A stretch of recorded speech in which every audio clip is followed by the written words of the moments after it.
Jacinda Ardern वजारत उज़्मा के ओहदे से मुस्ताफी, आइंदा इलेक्शन लड़ने का भी कोई इरादा नहीं।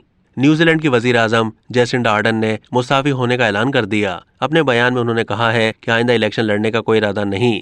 जैसिंडा आर्डन ने अपने ओहदे से अलग होने का ऐलान पार्टी के सालाना इजलास के दौरान किया। वो 7 फरवरी तक अपने फराइज सरअंजाम देती रहेंगी। सालाना इजलास में जैसिंडा आर्डन का कहना था कि वजीर आजम का ओहदा संभालना एक बड़ी जिम्मेदारी थी, लेकिन अब वो समझती हैं कि उनमें वो एनर्जी बाकी नहीं रही कि वजीर आजम के मनसब के साथ इंसाफ कर सकें। उनका मजीद कहना था कि मैं एक इंसान हूँ, सियासतदान भी इंसान होते हैं।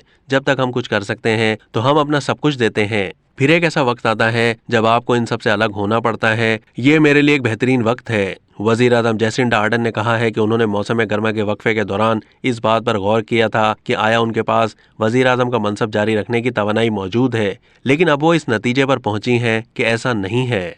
जैसिंडा आर्डन को दुनिया की सबसे कम उम्र खातून हुक्मरान का एजाज़ हासिल है। वो 2017 में 37 साल की उम्र में वजीर आजम मुंतखब हुई थीं, जबकि वो दुनिया की दूसरी लीडर थीं जिन्होंने वजारत उज़्मा के मनसब के वक्त बच्चे को जन्म दिया। अपने दौरे हुकूमत में जैसिंडा आर्डन ने 2019 से शुरू होने वाली आलमी वबा कोरोना वायरस के दौरान न्यूजीलैंड की क़यादत की। इसके अलावा जैसिंडा आर्डन को क्राइस्ट चर्च में 2 मसाजिद पर दहशतगर्द हमले और आतिशफिशा फटने समेत बड़ी आफात का सामना रहा।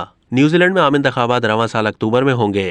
अब तक के लिए इतना ही। मजीद मालूमात के लिए डेली जंग के यूट्यूब चैनल को सब्सक्राइब कीजिए।